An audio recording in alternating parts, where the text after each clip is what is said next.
An old door, worn by elements, guards the depot. The wind has blown a sand dune in front of it. The door hasn't been opened in a long while. You see a handle. It's military, a service depot of some sort. The washerwoman mentioned a depot up the coast. She said it was for moving ammo and cargo across the bay. This might be it.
Someone has left an unidentifiable article of clothing on this railing.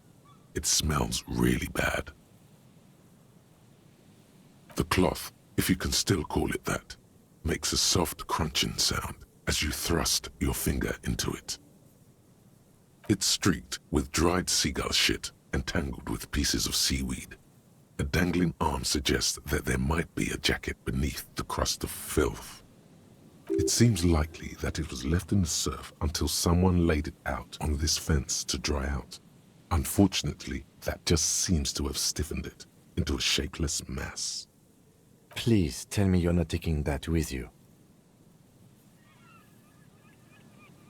It's a guano-encrusted jacket, and you're already carrying around enough as it is.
There's some tear, an empty cigarette package, and a crumpled kebab wrapper in the trash bin.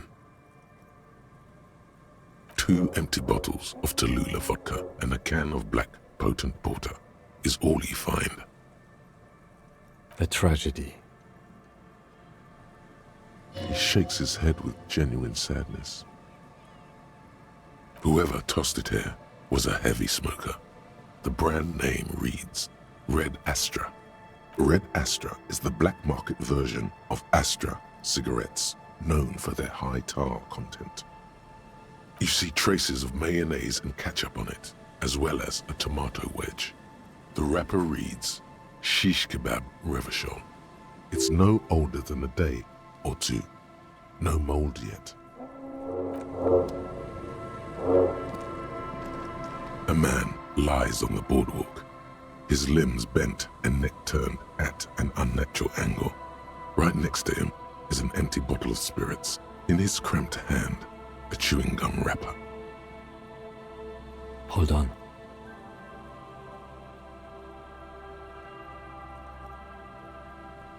Lividity is faintly pronounced. Whoever this is has been dead for 2 days. No longer. We need to investigate. Another dead body. This is your job. Steel yourself. Calm now. Carefully. Just another day. Just another dead body. Breathe. The man has fallen through a crack in the boardwalk and hit his head against the metal bench. Coagulated blood covers his black hair. One of his feet is still dangling through the hole. A bad fall. It might have been dark outside. This place is a minefield in the dark. His expression is dull, like the sea behind him. drops of water shining on his moustache.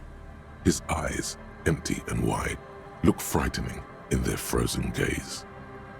Height, 170 to 175 centimeters. Curly hair, stout build, age approximately 50 to 60 years. He was confused when he died, confused and alone most likely, overcome with the awful surprise of it all. There's some dried blood on the metal bench, right where the corpse's head rests. The floorboards are rotten and slippery wet around the hole. An empty bottle lies nearby. A chewing gum wrapper is clutched in his fist. A dried chunk of blood covers the hair at the back of his head. An open wound. It's sticky and cold to your touch. This is what killed him. I don't see any other major wounds, do you? Seems like the head wound was fatal. It's exactly the shape of the bench. A .75 liter Tallulah vodka with its cap missing. There's hardly anything left inside. Tear all around us. I'd prefer if you didn't collect them this time. It's not proper. They screech under your feet ominously. It's hard to say whether the dead man's weight was the cause of the boardwalk to break. It definitely looks fragile. He could have easily disappeared into the sea through that hole, and you would have never found him. Grabowski spearmint chewing gum. Green leaves on the cover. The man's mouth is half agape from the terror of the fall. The blackness of death. Stench. You think you see white chewing gum too? He ate the whole pack, right?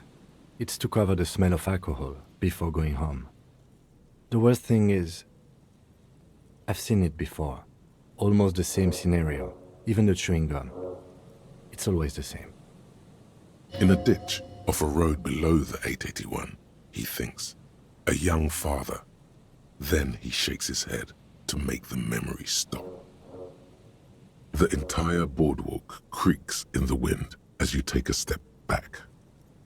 He's wearing mud-caked boots, beige trousers, and an old brown leather jacket with a bright blue lining. There are traces of kebab sauce on his chest. You find some sunflower seeds and a rain-soaked library card folded into two. His jacket feels sodden and heavy under your hand. Good. We should take a look at that library card after this is done. Looks like one of the locals. He'd have to know this spot to come here. You don't just walk over here.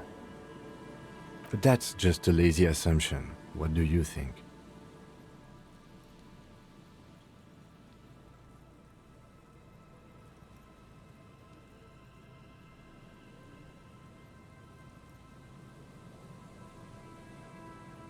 We do know that he was married. But you're right, let's not run ahead. For now, all we know is that he's an unidentified middle-aged man found dead on the Martinez boardwalk. Death by misadventure. He slipped and fell through the boardwalk. A truly unfortunate accident. If it wouldn't have been for that bench, he'd be alive.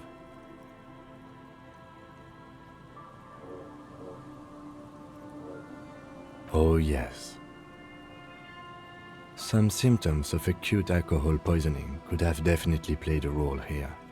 Severe confusion, respiratory depression, unpredictable behavior. But I think that death arrived through head trauma, not liver failure. What about it? The deceased ate some kebab. It's probably from a nearby place, maybe in the box. Sometimes a kebab is just a kebab. They'll seal this place off after the news reaches the coalition officials. I doubt that they have enough resources to actually repair the boardwalk.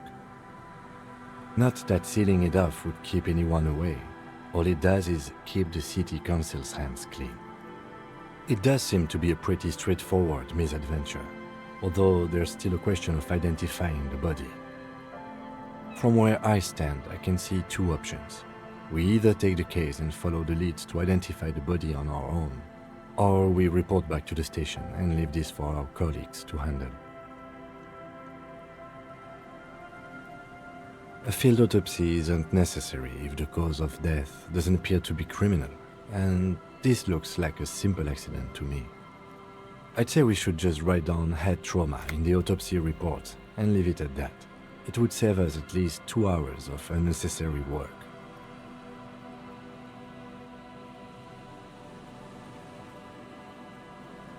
Maybe, but we don't really have much time or resources to spare. The guys at processing will take care of the rest. Alright, we should first examine the library card you found. Then we can call the station from my kinema. Let them know we are taking the case.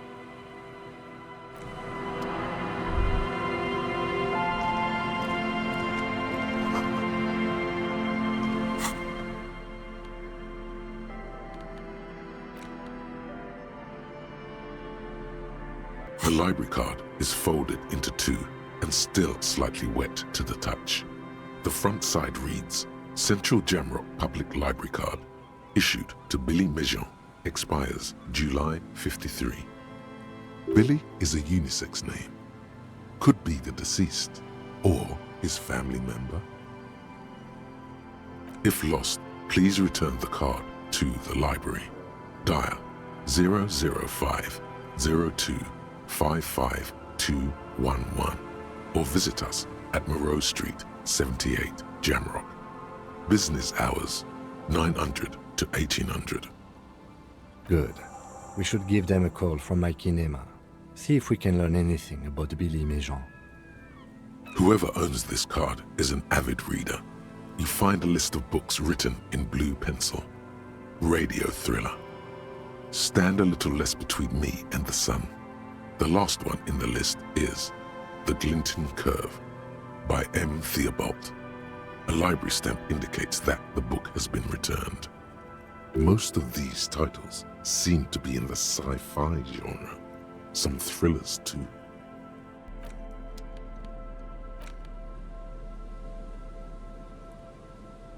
As you hold it in your hands, it makes an uncomfortable crunching sound. It's a sordid, filthy tale, not for the weak. Are you sure you can stomach it? Good choice.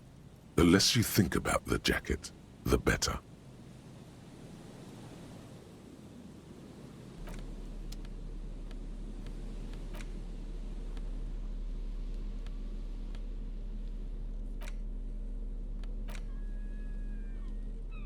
It's the ledger you found in the trash. A cabbage of papers hanging from the board. It takes about half an hour to piece one together, using the system you've devised. It would be very interesting to read about these, wouldn't it? I mean, there seems to be a square-shaped entry wound in the victim's forehead. She's been sitting there for weeks, on her rocking chair, with a square hole in her skull, staring at the wall, her mouth agape. That's all you got. From the half hour you spent piecing it together, all you know is the entry wound was square-shaped. You never found the bullet. And then another body showed up, also with a square hole in his forehead. Who knows? Those pages are missing. What next? One day you may still catch the man with the square gun. AKA Leslie and Burke. AKA the public indecency drunk and the property damage drunk is a cursed case. It has been passed from unsuspecting officer to unsuspecting officer for 10 years. On January 29, the unsolvable case made its way to you. Why you accepted it, it is unclear. Every officer, and indeed most civilians in Jamrock, know it's unsolvable. Leslie will always take his pants off when he's drunk. Burke will always trash everything. It's just what they do. It is their nature. You cannot change the nature of a man, and you can't lock them away because public indecency and small-scale property damage are not punishable by incarceration. The only way for Leslie to stop flashing his genitals to bypassers and for Burke to stop dismantling signage and rear-view mirrors would be for them to stop drinking alcohol. which, in their 40s or 50s, it's hard to tell because of their distorted features, is a medical improbability on par with you ceasing to produce the expression. You would think that, but you're wrong. Where's the fun in exposing your genitals or breaking stuff in your own home? No, Leslie and Burke are on the corner of Main Street and Perdition, because that's where the action is. Can you keep yourself off the streets? Threatening fines, dragging them to the station, locking them up in the hellholes they live in, locking them up in the station, hypnotherapy, even trying to get the local gang of Zemyaki to take them out. The Zemyaki gave them ethanol, so Burke and Leslie would expose and rampage even harder. You tried it all, and still the complaints wouldn't stop, as they hadn't stopped for 10 years. It's plain to see from the files that you, Satellite Officer JV, and Special Consultant TH had more important cases to attend to. You uncover cross-reference to several ongoing investigations, each brought to a standstill every time you drive down Main Street. Because there they are, on the corner of Perdition. And what is Leslie doing? Good, you're learning. If the files are to be trusted, that's all there is to it. That and Burke breaking things, and the fact that they're both drunk. But then again, so are you. The case becomes considerably less comic one day when Burke takes a swing at your ledger. He must have it confused with the property he likes to damage. But the joke's on him. You're drunk out of your mind on potent Pilsner. You slam the hardened plastic board in his face. Then you proceed to beat him unconscious with it. In the process, the ledger sustains damage. The compartment within, reserved for permeable documents, is jammed shut. You stop your assault on the now unconscious Burke to open it, but are unable to do so. The officer began to cry, reports Leslie, who, at this point, is tending to Burke. He came at us, and at us. I think he was trying to kill Burko. While trying to kill Burko, you slowly come around. The permeables compartment is open. You've smashed it open on poor Burko's kneecaps. The good news is, Burke can't walk anymore. Can't get out of his apartment, an invalid. With Burke to tend to, Leslie cuts back on the indecent exposure. Maybe he flashes his genitals to Burke, who knows, but both drunks are off the street. The complaints stop. The unsolvable case is solved. Which is also why the officer responsible narrowly escapes a disciplinary hearing. The end. Do you want to read another one? Not much has changed in the meanwhile. A bunch of sodden papers, arson, petty theft, spousal abuse, handwritten logs on dozens of investigations date back to January 51. Stamped case files, commit to paper. These are your last couple of months in Revachol, Precinct 41, Jamrock Quarter. Yes, how very childish of you. In your and my defense, almost everyone in the RCM uses the titular system, in addition to the official alphanumeric. It's a holdover from the early days of the RCM, right after the revolution, when the organization had little idea how to do things. It persists in an unofficial capacity. Officers use these titles to refer to their work among themselves. Again, in your defense, I seem to have named one, the man with the hole in his head. That was a real person. His death was real. Still, I named it that, to amuse myself. I pray his loved ones never find out. Rail spiked through the head. He died. It was a workplace accident. You don't exactly close them.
see a once bright mural towering above you.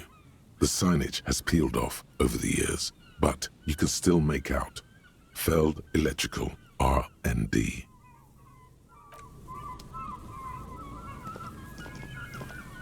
And Mikhail noticed the windows, especially with how there are no windows on the south side. This was to deal with. You officers, come to investigate the historic subtext of West Martinez? I'm Tran Heilostam. You must be Kim Kitsuragi, right? I was just telling my son about this building. Not a lot of people realize the historic significance here. Very rich in hypertext. Nice to meet you.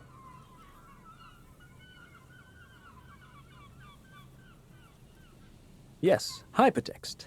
Young Carp and the collection of cultural hyperlinks. Oh yes, so Mikhail. They had to deal with monitor glare, especially in the summer. They still had vector monitors back then. That was 49 years ago. So they didn't have windows on the south wall.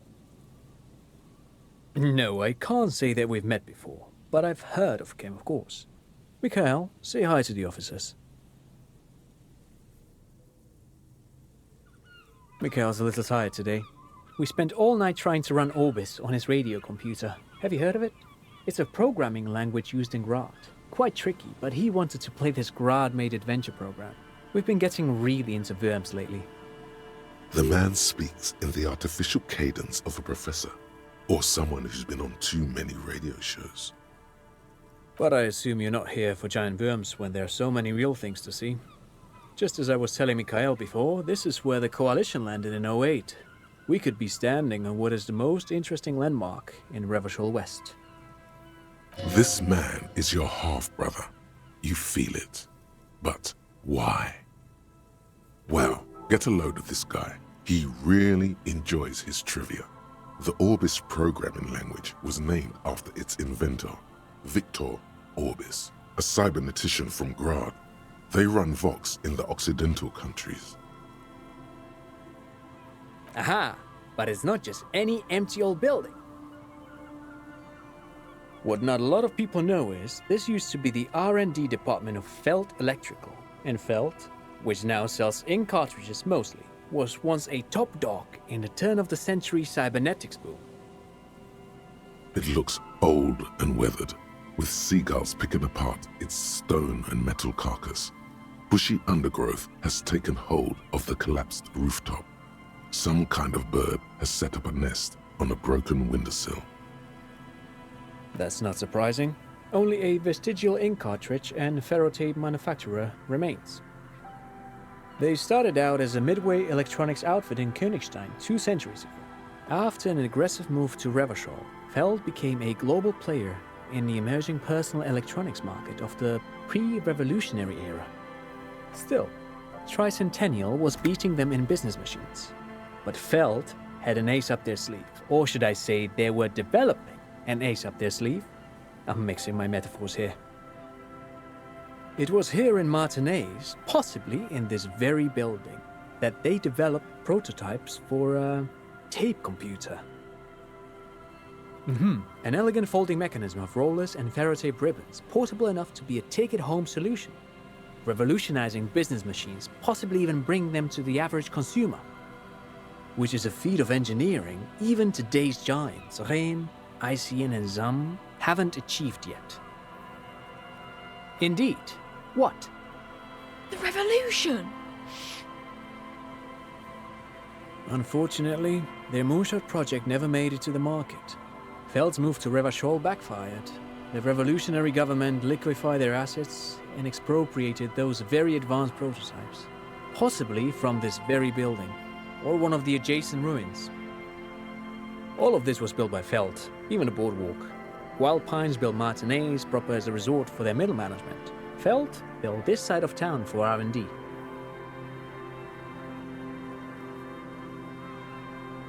Actually, no one knows. No one even knows what a computer made entirely of tape would look like. But word has it, they were very elegant, exquisite, alien-looking turn-of-the-century hardware. Buckle up. 10 years ago, I did a little freelancing, I guess you could say. I was a special consultant for an exhibition at the Wompty Dumpty Dum Center in Vredefort, Oranje. It raised the same questions, and we had lengthy discussions with Paul Ockerman, who was head curator at the time. This was before the twins Keith and Guy Juice joined the team, trying to... Wait, did he just say Wompty Dumpty Dum Center? He did it. He said Wompty Dumpty Dum Center, like it's the most natural thing in the world. What the hell is a Wompty Dumpty Dum Center? And who the hell are Keith and Guy Juiced? The Wompty Dumpty Dum Center for Contemporary Art. The exhibition itself drew on Lagerman's notion of memory, and so there were some parallels. That's why the head curator, Paul Ockerman, chose to... Actually, I think there is. No, it's too much. He's joking. In fact, I'm not. The Wompty Dumpty Dum Center is a place you can visit if you're ever in Vredefort and are ever in the market for an exhibition space / contemporary art research center. But perhaps I should return to the tape computers. As I was saying, the device itself was very elegant, fragile even. One could write directly on the tape using a special chemical solution. The machine would then analyze the handwriting, perform operations, and project output onto a white screen. It was a beautiful, delicate thing. Made of black film and folding tape structures.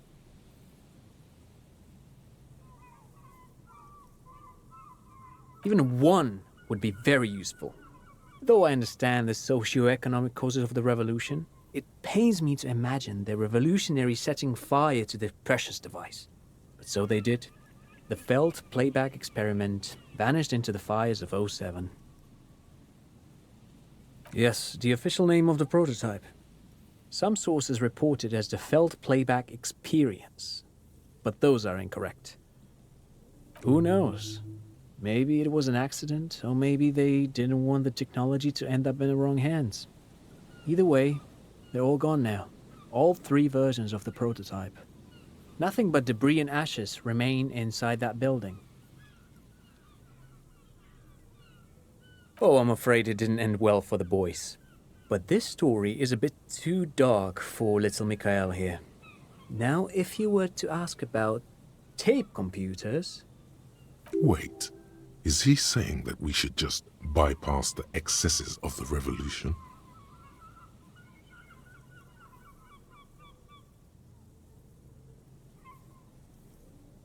Tape computers. They used them for military communications, but also to write and send out press releases, the most notorious example being Le Décret de Mars. What's the Mars Decree? I mean the radio transmission sent out to news agencies and world governments by the newly created Commune of Revachol on the 7th of March in the year '02. A short-lived legislative foundation for a short-lived utopia.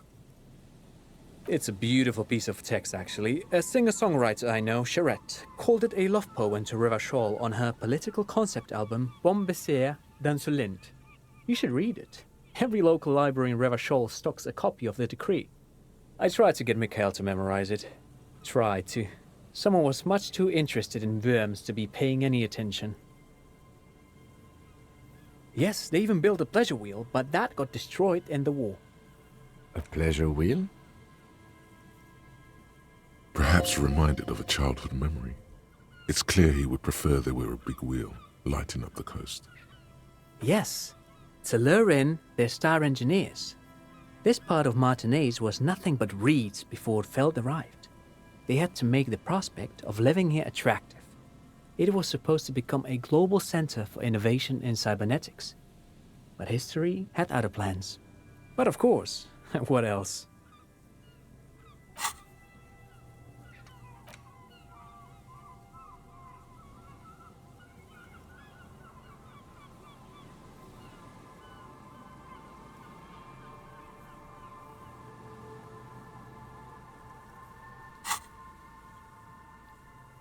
I do have some money, yes, but that's not what's really important here. He's not gonna give you money. What are you doing? Clearly you were just profiling. No, I mean, come on. You need the money. If it's not a thing, he can give you some.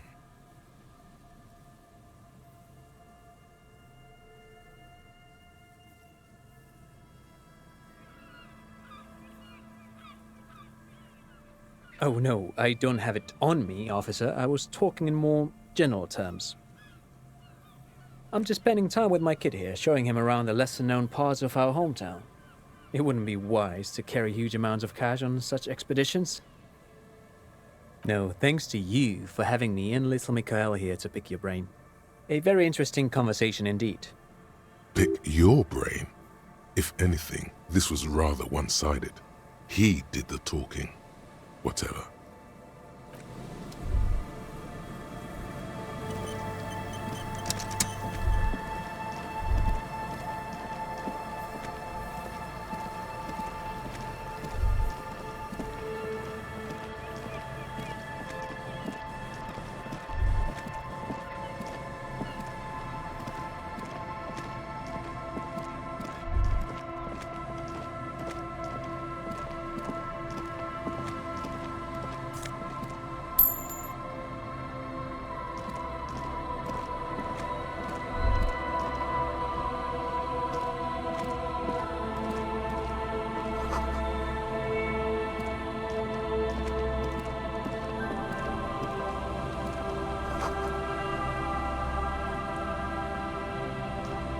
Hello, I'm Gary.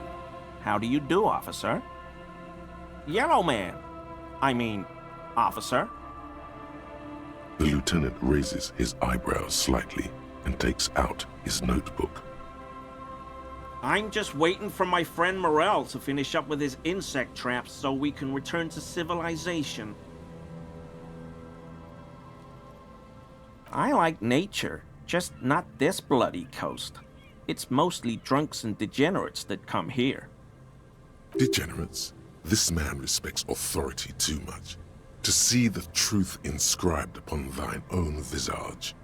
Pretend thou art a paragon of virtue.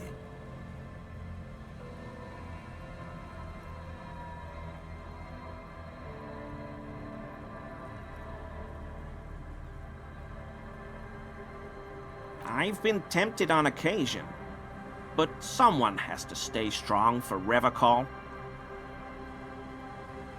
He pronounces Revacol with a hard K, unlike other people. Serious question time.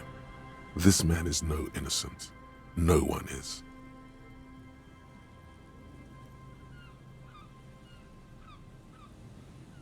Oh, so that's what the RCM in Martinez is about. Great. Great to hear someone's finally taking care of that. So you do know something about it? No. Nothing.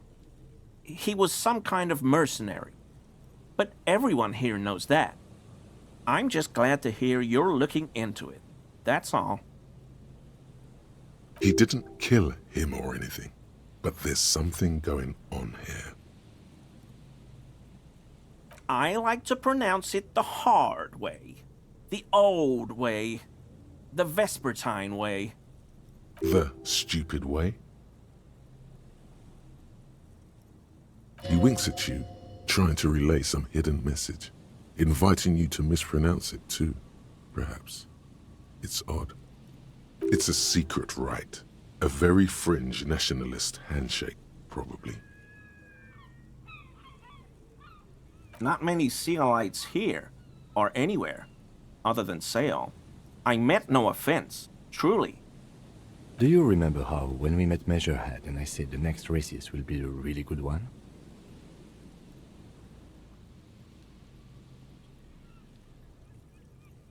Well, this is that racist.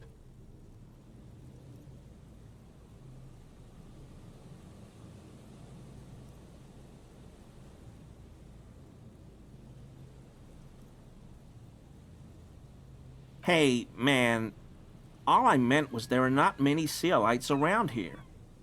I'm just stating a fact.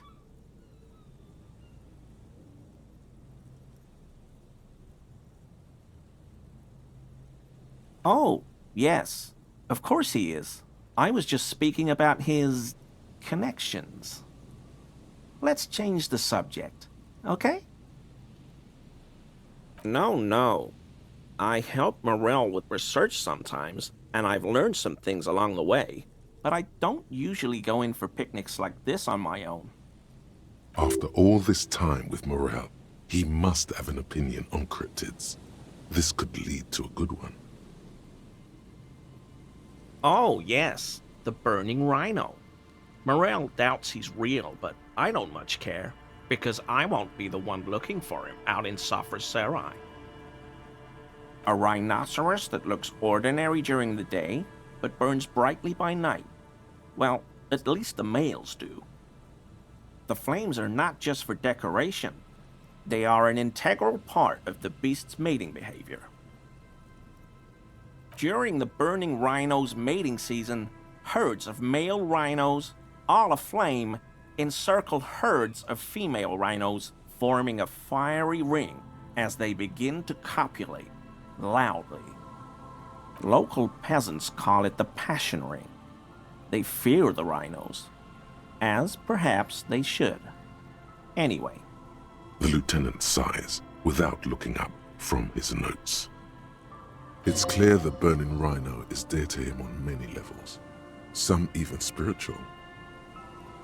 They have special ducts just above their shoulder blades that secrete a combustible fluid. When the rhino is just beginning to light itself, it looks as though it has wings of fire. But how is this combustible fluid lit? The rhino starts running very fast to build heat, then stops, raises its head, and sparks fly from its neck, setting its back ablaze. Yeah, well, Revacol used to be a flaming rhino once, a long time ago. That seems unlikely too, doesn't it? Super solid argument, Gary. Can't argue with that.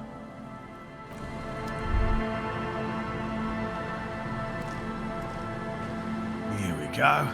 Nice and easy. No way out, little guys. Not out of this jam. There's a cylinder on the ground in which the man is arranging some netting. It looks like some kind of trap. He notices you. Who's there? Oh, the police. Hello, officers.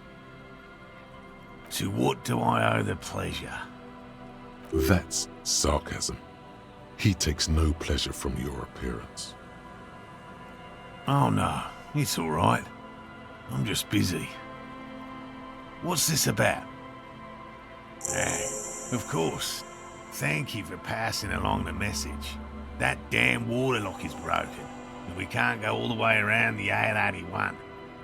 The 881 is a raised motorway that separates Martinez from Jamrock. The labyrinth of streets underneath it makes it difficult to pass, not like walking over a nice water lock.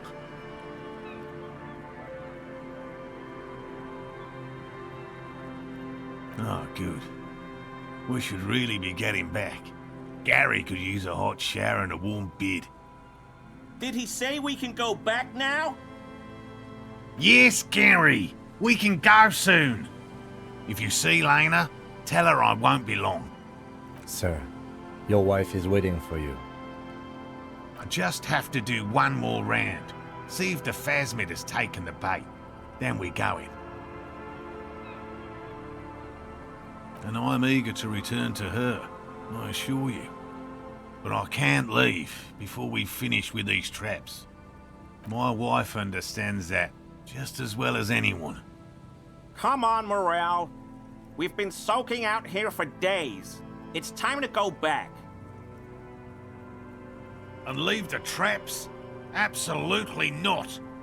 I won't let Lena down. Come on, she wants us back. I'm soaked up to my nuts over here. We'll both catch reed crabs if we don't dry out soon. Of course it's important to her. She's seen it. A verified sighting, on record. One of only 4 this century, and it's hers. Yes, that's How we first came to know one another, in fact. But that's her story to tell, not mine. Suffice to say, it's long been our dream to find proof of the Insulindian phasmid together. I can't abandon course now.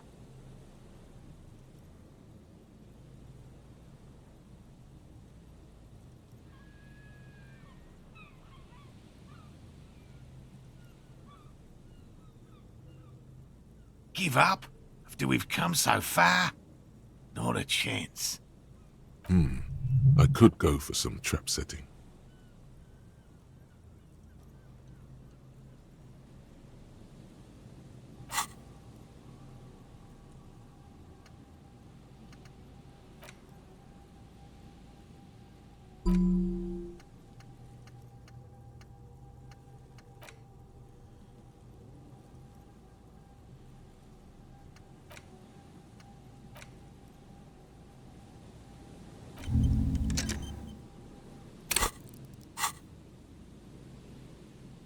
Well, they may not look impressive, but Lena designed them quite cleverly, so I'm sure they'll do the trick. Yes. Simple. Attracted by the locusts, the phasmid crawls down the funnel and, having eaten its fill, can get back out. At least, that's the intention. The net isn't a perfect solution, but we didn't want to use anything that might damage the specimen's delicate exoskeleton. Yes. What? I've just always liked animals and puzzles. Searching for cryptids is a bit of both. He seems reluctant to talk about himself, but he'll open up, if you prod a little. Real. I know you think one is a respectable profession, while the other is superstition. Everyone does.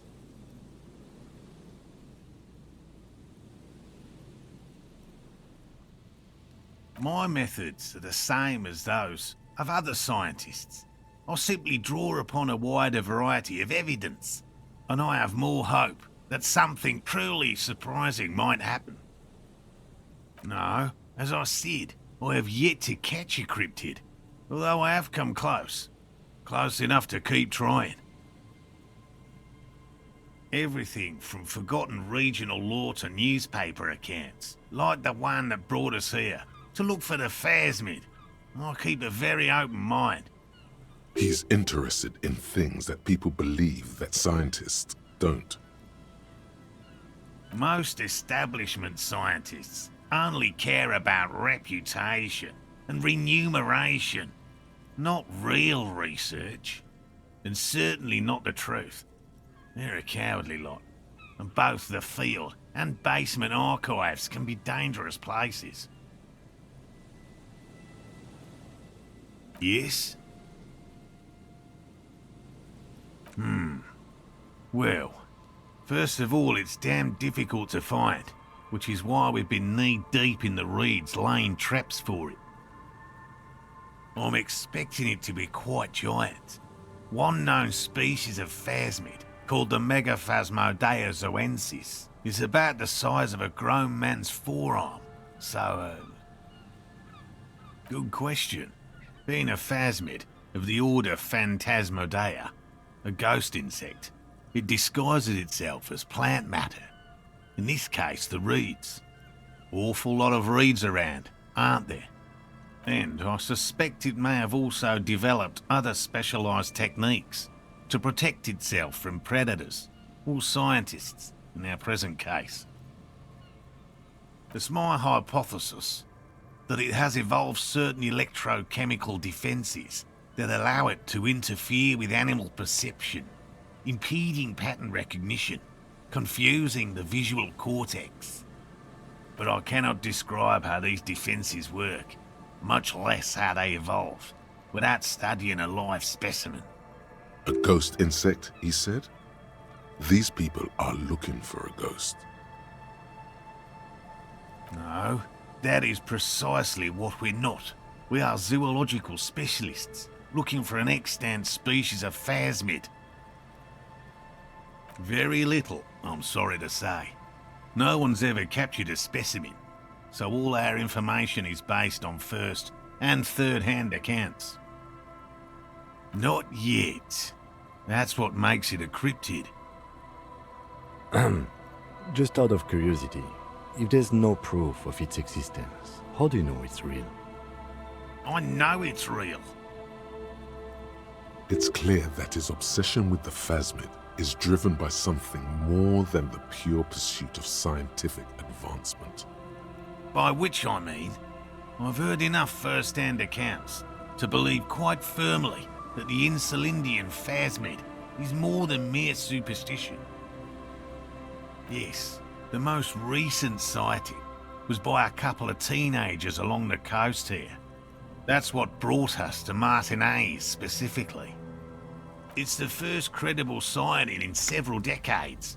Admittedly, it's an unusual location for this species, but with all the sewage runoff upstream, it probably doesn't matter much anymore.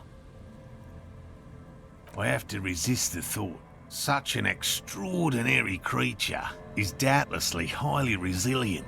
After all, it's generally thought to be capable of parthenogenesis.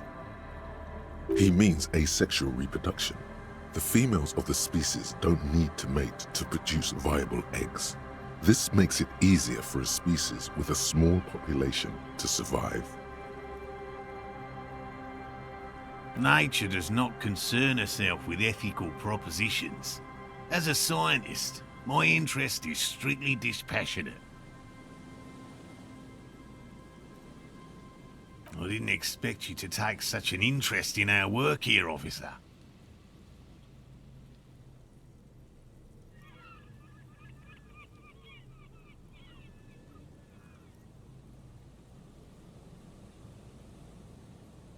Caught the bug, I see. It's easier to get caught up in the search than you'd imagine. That's highly unlikely, officer. But in the event you do, I'll spray you with a pheromone mixture I developed. It's made of musk and research chemicals. The pheromone should attract the insect to you, or at least prevent it from bolting at the sight of you. It's quite potent. Will last you about a week.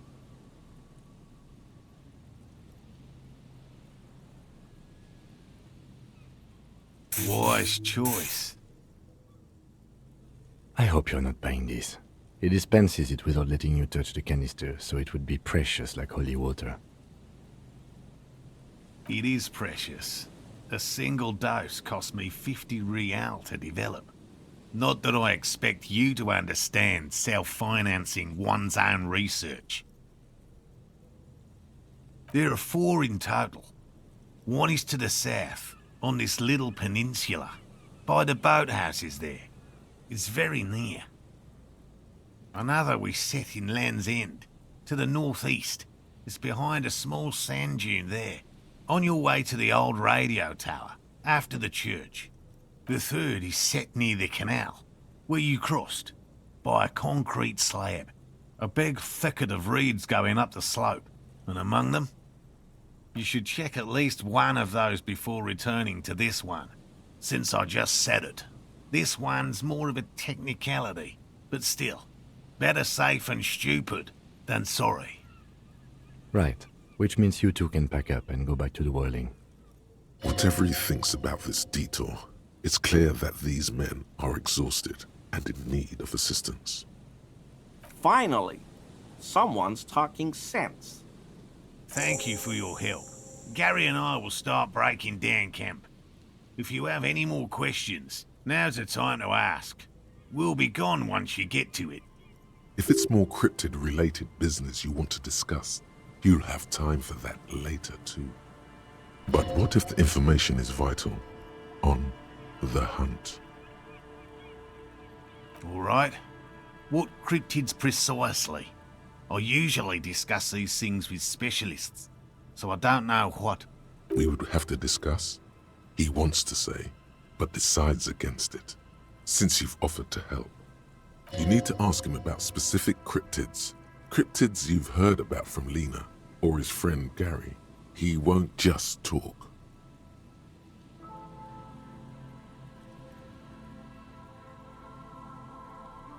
Oh, everyone knows about that one. Thanks to Professor Mijanu being the talk of the town for a time. Although, probably because her life ended as a result of her work in Gutler, no one remembers her contributions to the search for the Nong-Ok. A flightless cursor owl found in the Seminine Isles. Its long legs permit the Nong-Ok to run faster than any other avian. Perhaps any other animal, who knows? When it's not hunting its prey in this manner, the Ock hangs from tree branches, like a bat, waiting to dive on hapless prey below on the jungle floor. Mijanu liked extreme animals, you see. One of the few figures of the academic establishment I respect. Really a shame she disappeared. Oh, decades ago. In the 30s. I didn't know her personally, of course.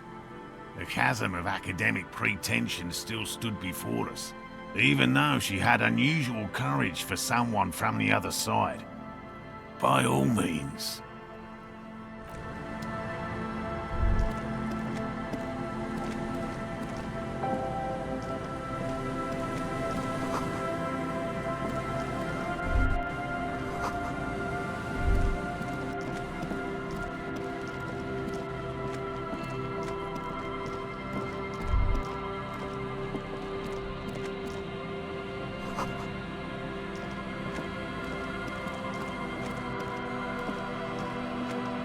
There's a trap in the reeds at your feet.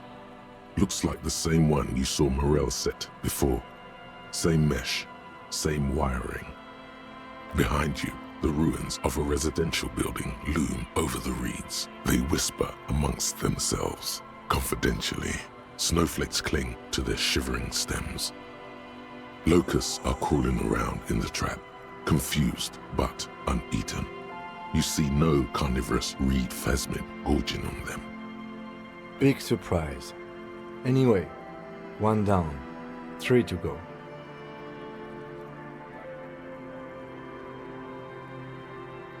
I meant no offense, just...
This is the trap Morel just set.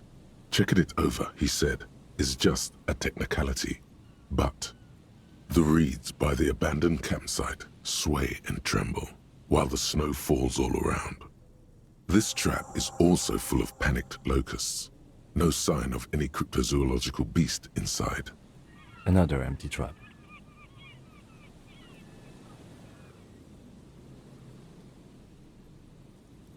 Of course. Noted.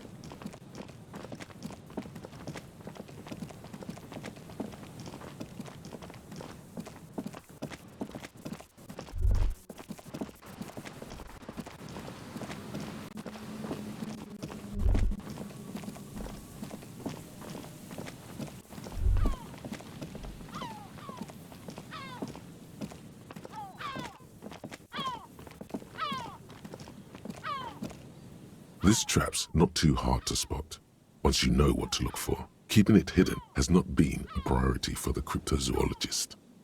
The reeds shake sadly in the coastal breeze. Snow specks the stalks. Most of it melts quickly. The reeds seem to be waiting for something. Nothing but locusts in this trap as well.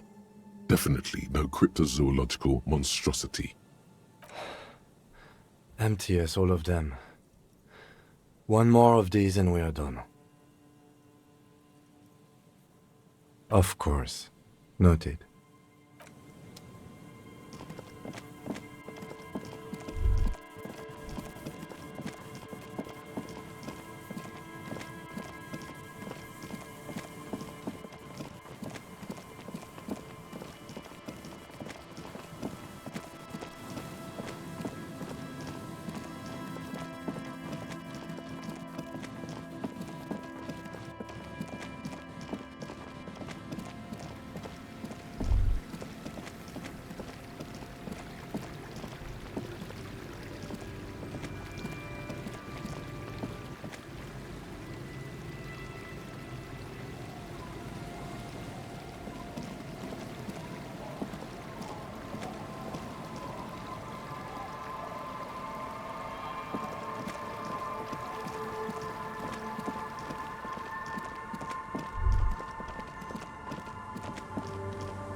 Hello, mister.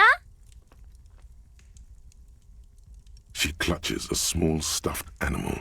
Occasionally, she twirls it around. Yes, I am. Little Lily. You know my mom? That's nice. My mom is great. She's never angry or anything. It's a grouse. You might be able to get on Gart's good side if you make up for the skua you broke. Sure. I mean, you already took it. I don't like it anyway. It looks angry. It's Lammy. He's my friend. Sort of. Like... Lambie is a stuffed lamb that, admittedly, has seen better days. One of the eye buttons is missing, and the fur is tattered in several parts. Yes. Lammy has lived a long life. Lammy was a...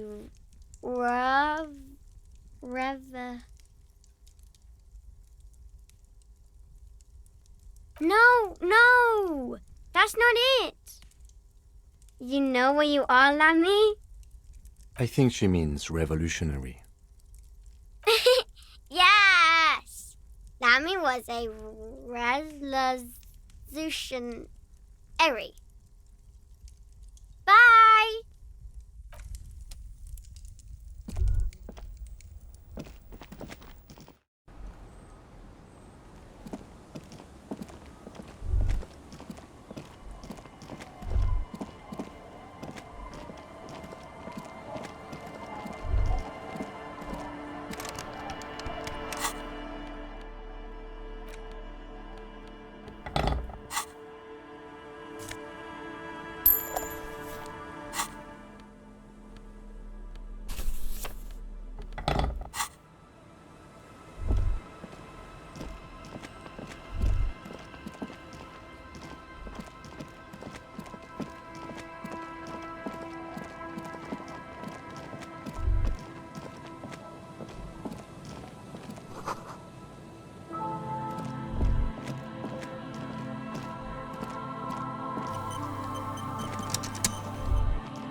There's no way to listen to the tape without a working tape player or portal reel at hand. A pawn shop would have a tape player.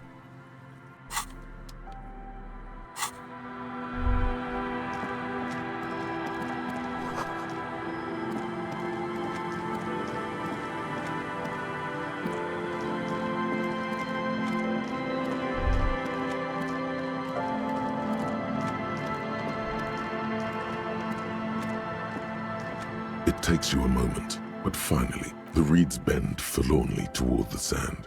You see slabs of concrete north. In the east, the city center hums to you. The trap feels light and silent as you pick it up. Something is different here. No locust. No phasmid either, but still. Well, the bait worked on something. This doesn't mean it was a reed monster, though. Unless you see one in there, I just see an empty trap.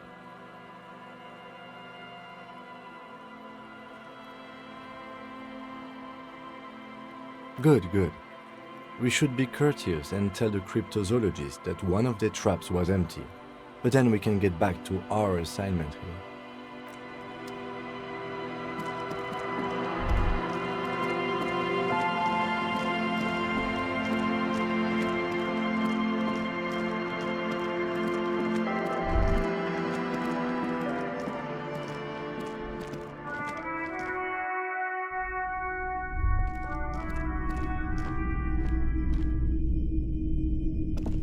Typical Martinez streetlight sits among assorted floor and 700 real. A bargain, I dare say.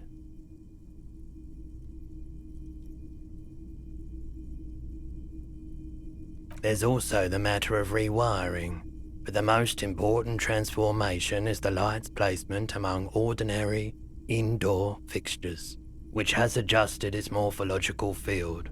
The light became suitable for use inside the home just a few days ago.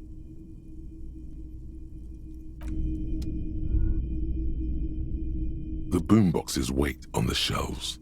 And your boombox, that gold and amber Harmon Waushi, stares at you longingly with its tape reel eyes.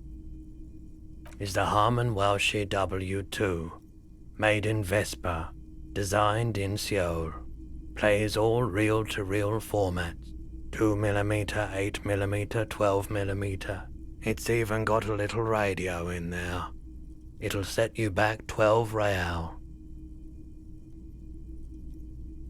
And here you are, quality sound reproduction on the go.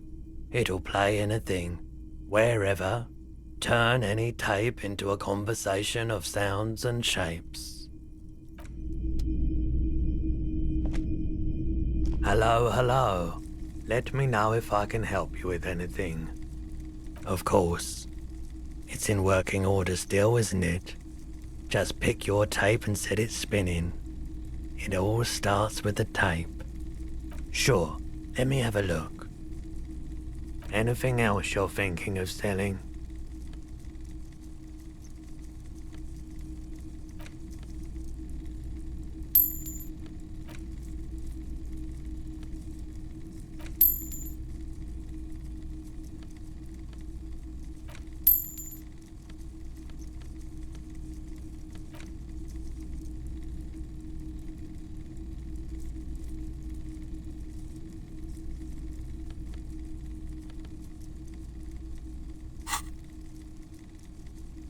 Another time, perhaps.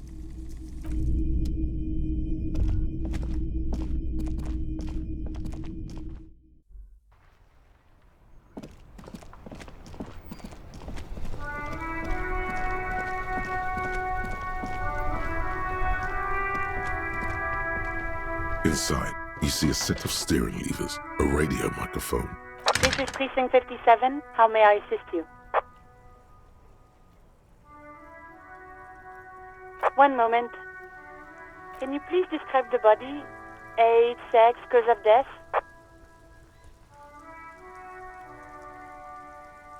We suspect he might have been inebriated when he fell. There were bottles all around him and traces of vomit on his shirt. Any signs of violence? No field autopsy necessary. What about his belongings? Did you examine his clothes? Any information on the library card? Good. You have a lead. Do you and Lieutenant Kitsuragi want to take the case, or should I assign it to someone else? I have assigned the case to Lieutenant Kim Kitsuragi. Please follow up on this library lead to identify the man.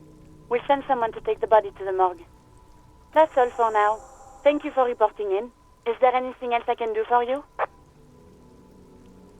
Hold on, officer.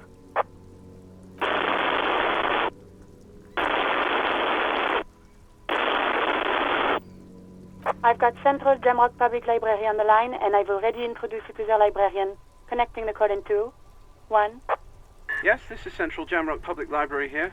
How can I help you, officer? He sounds worried, yet ready to assist. This is how people get when the police call. Billy Majon, you said. Give me a moment, I'll have to check our database.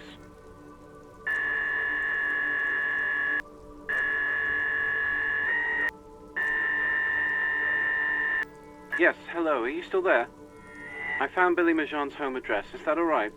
No phone number, unfortunately. They're too poor to have a phone line. Here we go, sir. Rue de Saint-Ghislain, 33B, apartment number 20. It's in Martinez, I believe. Cape Side Apartments, it says. That's all. That's where the smoker on the balcony lives, isn't it?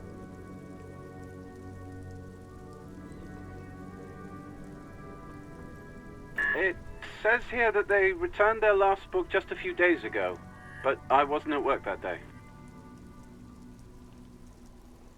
Marie? Marie? Do you remember a reader named Billy Majon? They returned a Thibault book the other day. Yes, it was my colleague Marie. She said that it was Billy's husband who returned the book.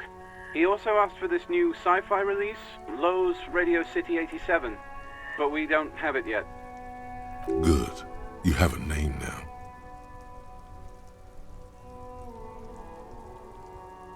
Sorry, no. Marie only knows him by sight.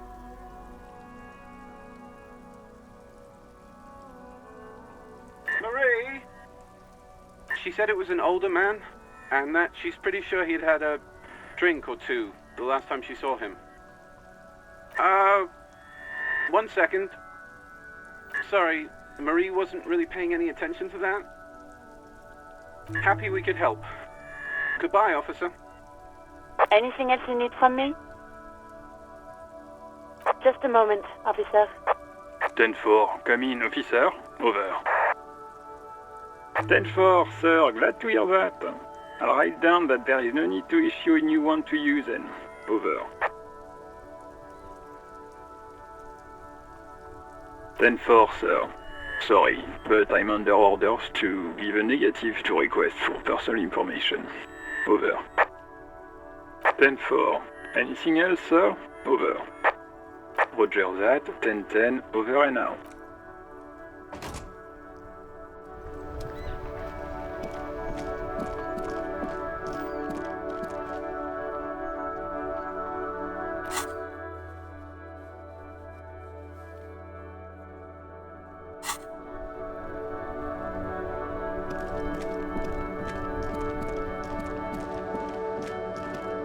Hello again, sir.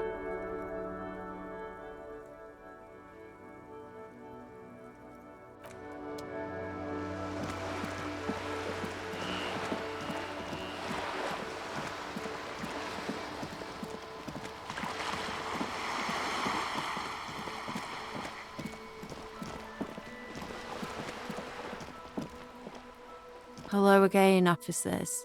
Have you come to admire my mural?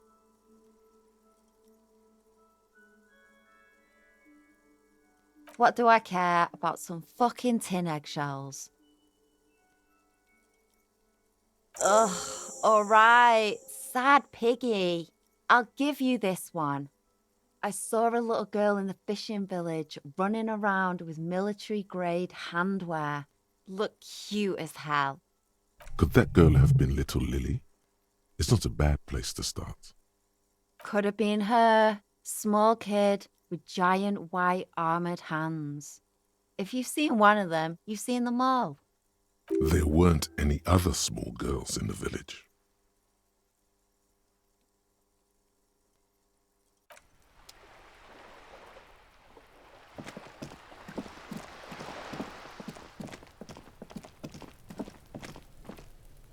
Trying to sneak up on me again?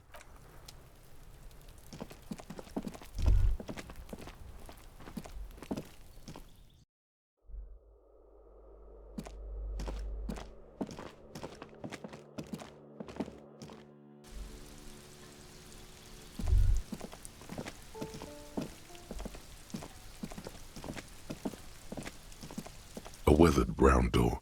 The number reads 20. The lieutenant motions to you to go ahead and knock. You're right. Let's talk this through. We have our first preliminary identification. In all likelihood, the deceased is the husband of Billy Méjean. We need to confirm this, as well as deliver the death notification to Billy herself. Now, delivering a death notification is never an easy task. There's a reason why it's often called the most stressful part of our job. This is why it's usually done in pairs. You got this. I'll be monitoring reactions, ready to act if necessary. Yes, it's hard. But there is no easy way to handle this information. It just has to happen, as soon as possible. Dad, just don't say that you know how they feel. You don't. Good advice.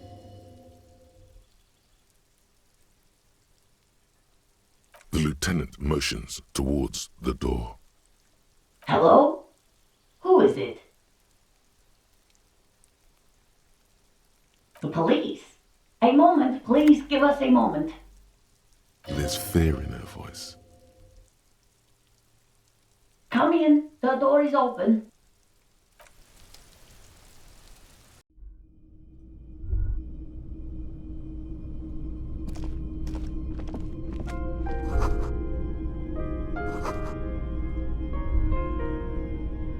It's you from the bookstand. I don't think I introduced myself properly. I'm Billy. Would you like something to drink? Tea? Lemonade? We're out of coffee.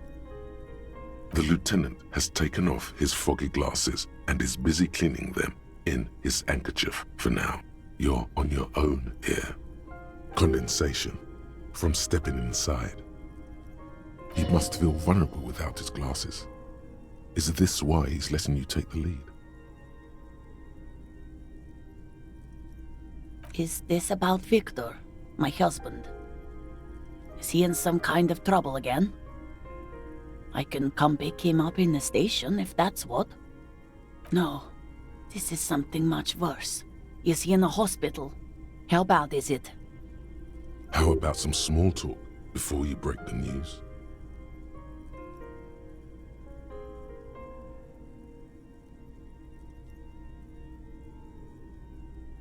It's me, Victor, and the kids here. We have 2 daughters, Jenny and Jolie. The girls are staying at their friend's place tonight, and Victor is out. He has a problem with drinking, and so he disappears every now and then. He's probably in the parks drinking with his friends. I sent him to the library a few days ago, but I guess something came up.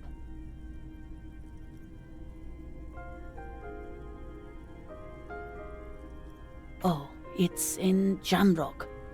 The one at Mayrow Street. I don't know the official name. Central Jamrock Public Library? I think, yes, if that's the one on Mayrow. It is. Just to return a book of mine? Why? Why all those questions, Detective? Did he... Do something? Break something? It's a fool's hope. Yes.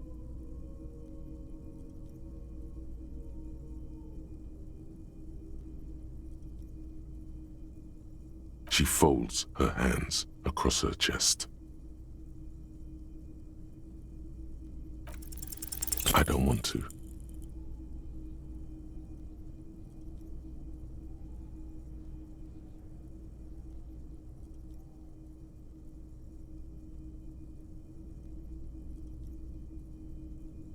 I don't want to do this.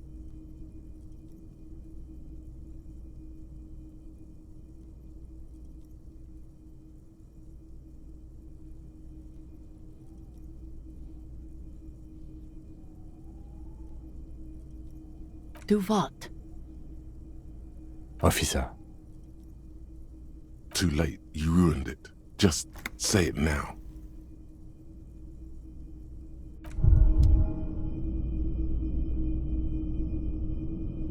You feel something in your chest, an unnatural pressure. It's spreading to your left arm, your jaw. Yeah, screaming isn't happening on account of extreme shortness of breath. You're just making it worse. Oh God, it's painful. There's no shame in surrendering now. We all do. It gets so dark. You don't even see her face, like you always thought you would. You only see pain and fear. Cop suffers final heart attack. A detective lieutenant of the RCM